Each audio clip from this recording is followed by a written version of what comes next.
प्यारे बच्चों नमस्कार। आज की ऑनलाइन क्लास में आपका स्वागत है। प्यारे बच्चों, आज हम कक्षा 6 विषय विज्ञान अध्याय 3 तंतु से वस्त्र तक अभ्यास वर्कशीट के प्रश्नों को हल करेंगे। तो जो बच्चे चैनल पर नए हैं या जिन बच्चों ने अभी तक चैनल को सब्सक्राइब नहीं किया, सब्सक्राइब कर लें, लाइक कर दें और अपने साथियों को शेयर कर दें। तो शुरू करते हैं आज की क्लास। तो आप अपने स्क्रीन पर देख सकते हैं, ऊपर लिखा हुआ है वैकल्पिक प्रश्न। पहला जो प्रश्न है उसमें है रुई कहाँ से आती है। तो यहाँ पर मैंने लिखा हो कपास के पौधे से जिसकी खेती की जाती है। तो आप सभी को पता है, आपने पाठ में पढ़ा होगा, रुई जो है वो कपास के पौधे से प्राप्त होती है हमें, जिसकी खेती की जाती है। आगे पटसन की खेती किस ऋतु में की जाती है। तो उत्तर इसका क्या आएगा, पटसन की खेती वर्षा ऋतु में की जाती है। कताई किसे कहते हैं। तो रेशों से तागा बनाने की प्रक्रिया जो है वो कताई कहलाती है। रेशे कितने प्रकार के होते हैं, उनके नाम लिखो। तो प्यारे बच्चों, दो प्रकार के होते हैं, प्राकृतिक रेशे और कृत्रिम रेशे, या इनको संश्लेषित रेशे भी कहते हैं। आगे प्राकृतिक रेशों के स्रोत बताओ। तो प्राकृतिक रेशे जो होते हैं वो पौधों से भी प्राप्त होते हैं और जंतुओं से भी प्राप्त होते हैं। आगे है स्रोत के आधार पर, आगे बहुवैकल्पिक प्रश्न। तो इसमें स्रोत के आधार पर वस्त्र कैसे वर्गीकृत होते हैं। तो संश्लेषित भी होते हैं, प्राकृतिक भी होते हैं। तो इसमें ऑप्शन नंबर 3 आ जाएगा, क और ख दोनों। पादपों से प्राप्त तंतु के उदाहरण बताओ। तो पटसन, रेशम, ऊन और नायलॉन में से पादप से प्राप्त कौन सा है, पटसन है। ऑप्शन नंबर 1 इसका सही हो जाएगा।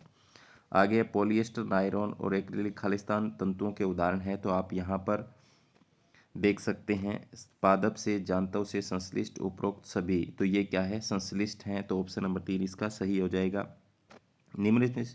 निम्न में सूती वस्त्र का स्रोत चुनिए। कपास, पटसन, रेशम का कीड़ा, उपरोक्त सभी। तो सूती वस्त्र जो है वो कपास से बनाए जाते हैं। ऑप्शन नंबर 1 इसका सही हो जाएगा।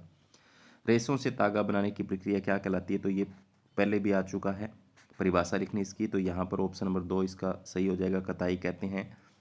भारत में पटसन प्रमुख रूप से कहाँ उगाया जाता है। तो प्यारे बच्चों, पश्चिम बंगाल के अंदर भी उगाया जाता है, बिहार में भी उगाया जाता है, असम में भी उगाया जाता है। जब आपने पाठ पढ़ा होगा तो देखा होगा। तो उपरोक्त सभी इसका सही हो जाएगा।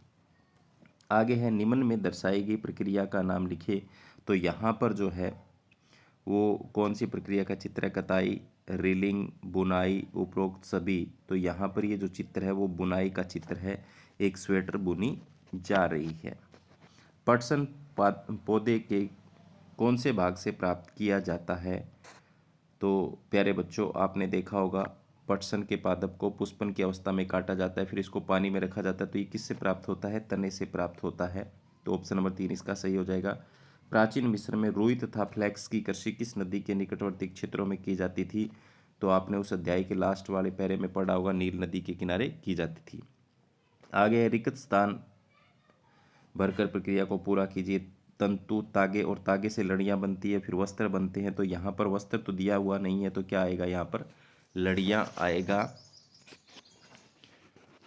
तो ये जो आपका पाठ था वो इसी के साथ कंप्लीट होता है।